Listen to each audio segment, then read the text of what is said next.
Hello and welcome to the Energy Detox, a petroleum-based blend of leadership conversations guaranteed to help you boost your professional and personal output by flushing away the hidden and often toxic barriers to peak performance. I'm your host, 𝐬𝐮, a chemical engineer, executive coach, and 16-year energy industry veteran, helping you have access to the same leadership tools that today's most successful and sustainable leaders are using to fuel their careers, to fuel their teams, and to fuel their success. And today we're kicking off the first of a morning daily detox, if you will, where we will take one relevant energy headline and tie it in to some of the same questions that you should be asking as you go through your day. And all of those questions will help you grow, protect, and sustain success for yourself. And so today's headline that we're going to use is a relatively quiet announcement yesterday that China made regarding its climate goals, if you will. And it announced that it will be considering the energy security and the food security of its people as it looked to curb emissions. Certainly a relatively non-controversial statement, if you will, but one that begs the question of what is their ultimate purpose and what is your ultimate purpose? Is it merely some intermediate goal like curbing emissions so that the world can be cooler and less susceptible to whatever hazards might be brought on by climate change? Or is it something greater than that? Is it to help its people grow and develop and to push forward towards some long-term success, which undoubtedly China is looking to achieve? And so the question today for you, the overarching question is, are you choosing propaganda over some ultimate purpose? And of course, to talk about China is something that could lead you to question, well, whatever they say could be propaganda in some way, shape, or form. Should we believe what they're saying? When they talk about putting people ahead of some short-term climate goals, can we really take that at face value, given some of the questions about some of their human rights abuses and some of the other things floating out there?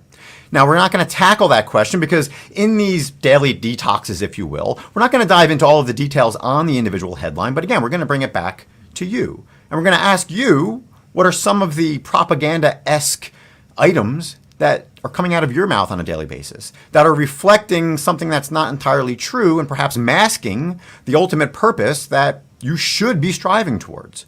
And so to help you do that, again, the structure for this live episode that we'll continue doing each morning, taking one headline, is to then in turn ask three questions. And each of those three questions will cover the theme of helping you, one, grow, two, protect, and three, sustain momentum towards whatever measure of success you're ultimately looking for. And so that first question this morning is, how might your short-term focus be hindering long-term growth?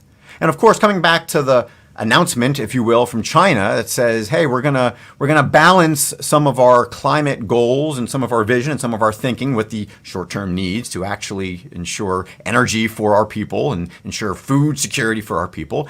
It gets to be very interesting, right? Because it's tough to think about short-term goals, short-term approaches when we're talking about, in China's case, a commitment to be, I believe, net zero by 2060.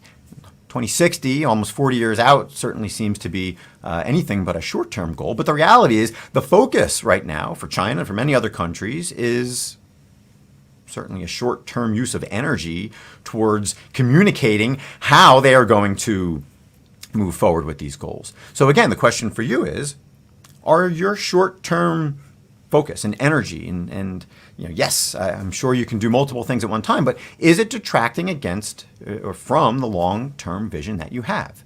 And when I work with people in various different scenarios, the first step in all of this is always to get clarity on what that long-term purpose, that long-term vision is.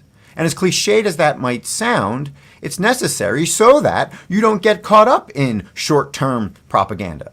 And again, I'm not claiming that having climate goals and net zero commitments and emissions is propaganda.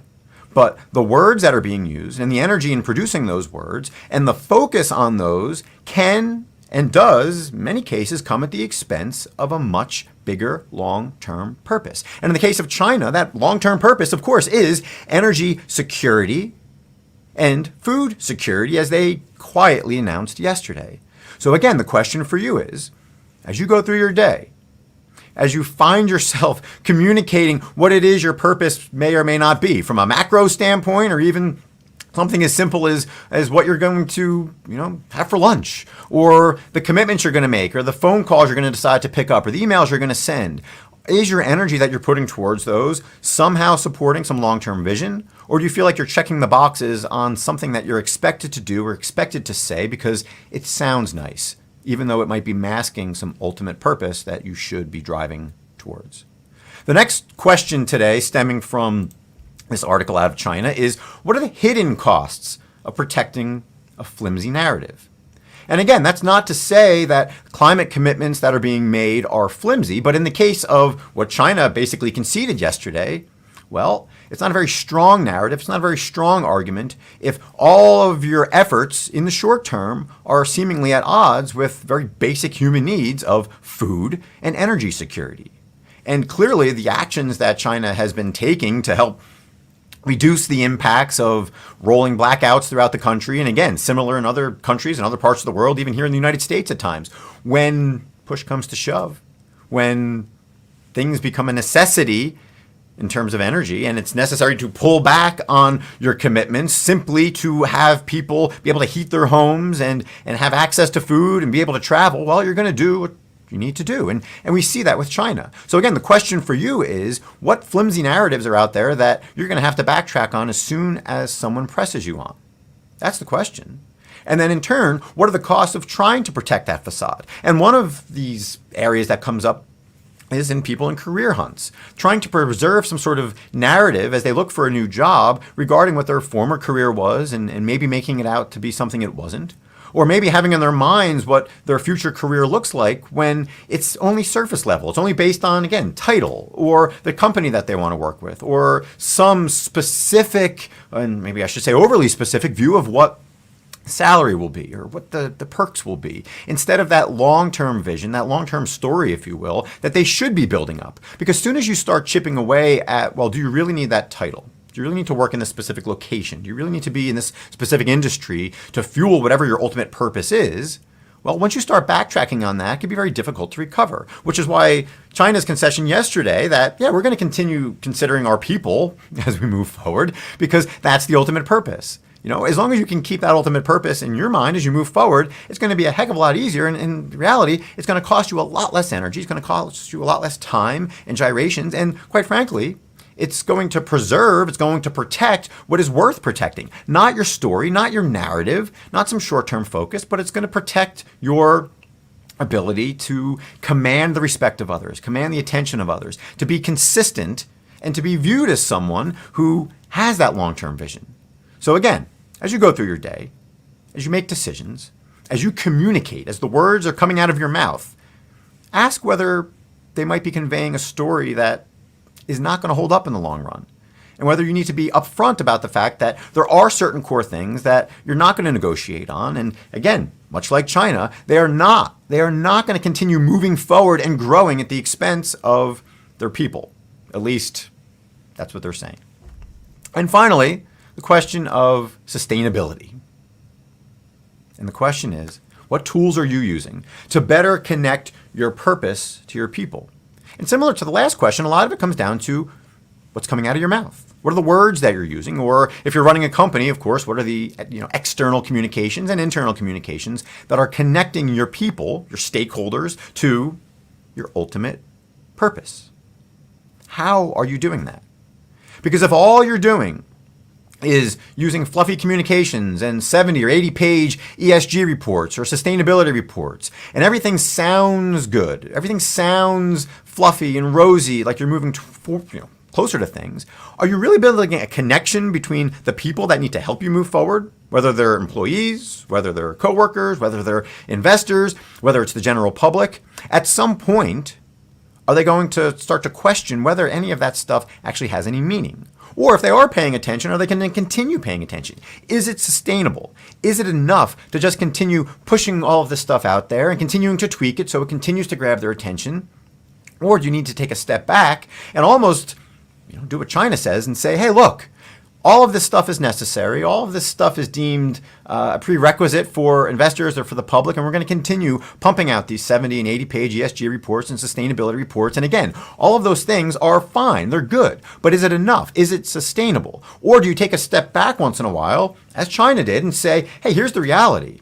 At the end of the day, the ultimate purpose is to help our people grow and move forward and have the very most basic things, if you will, that they are required to continue to do that. And again, this seems somewhat silly, taking China and their words at face value, given their history and given some of their attempts to obviously balance propaganda with what their ultimate purposes might be. And again, the purpose of the daily detox, if you will, is to not dive into that. There's no shortage of talking heads who can do that far better than I can, but to bring it back to you. And are there times, again, where your approach, particularly around communication, is not sustainable? And so the question for you is, what tools are you using to ensure that the way that you're communicating and the way that you're approaching your long-term purpose is sustainable and continues to keep people connected?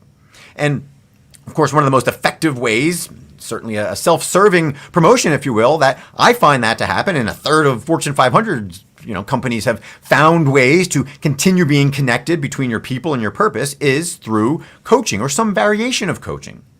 And the reason for that is because two things. One, you have somebody to challenge you and ask you when it seems like, maybe you're getting off path, and to challenge you and ask you the questions that other people might not be asking as they, again, get caught up in the propaganda and they get swept up in these, what have become almost trite and cliched approaches, whether, again, they're ESG reports or whether they're fluffy press releases or things that people start to, their eyes start to gloss over. So who's challenging and asking questions about that? And then the second element of a coaching mindset, if you will, if not a specific coach, is to be there as a sounding board. Who are you asking questions about when you feel like you're making these decisions, even if you are at the very top, if you're the CEO of a company or you're the chairman of the board, and you still don't feel like you have somebody that you can candidly and honestly say, hey, I don't know if this is really what we need to be saying. I don't know if this is fueling our purpose. I don't know if this is consistent with what should be expected of us, at least from our internal stakeholders who actually need to be driving things forward, even though it might sound good to our external stakeholders. Who is your sounding board? So answer those two questions and ask yourself, what are the resources that you're using to have a sounding board and to have somebody who's challenging you each and every day? And if you're not leading a company, if you're not leading a business or a team, even in your personal life, again, who is it that's asking you questions about the things that you're doing and whether or not it's a sustainable approach? And in turn, who are you using as a sounding board to say, hey, I don't know if this is right. I don't know if we need to, have a heart-to-heart either with ourselves or our stakeholders to say, we have our goals as China does in terms of their various steps towards curbing carbon emissions over the next several decades. Who's going to counter that and say, but those things are not going to come at the expense of food security and energy security for our people right now? And so hopefully you're able to answer some of those questions. As you watch or listen to this live, you are welcome to chime in with your own answers to those immediate questions, with additional questions you might have, or with headlines that are related to today's topic and today's headline that is plucked from the energy airwaves, if you will. And as we move forward with iterations of the Daily Detox, please feel free to share headlines. If you shoot it over by 6 a.m. Eastern time in the morning, be happy to consider it and use that as the one headline that in turn will generate the 3 questions that are aimed to help you grow, protect, and sustain success for you, for your team, for your company, for your family, and for whoever your stakeholders are. And as you head into the day, I encourage you, again, to continue asking questions, to recognize who you can ask questions of, to give you good feedback, and to challenge you. And above all, I thank you for committing to a couple minutes here this morning as I kick off again the first iteration of this live experiment regarding the daily energy detox.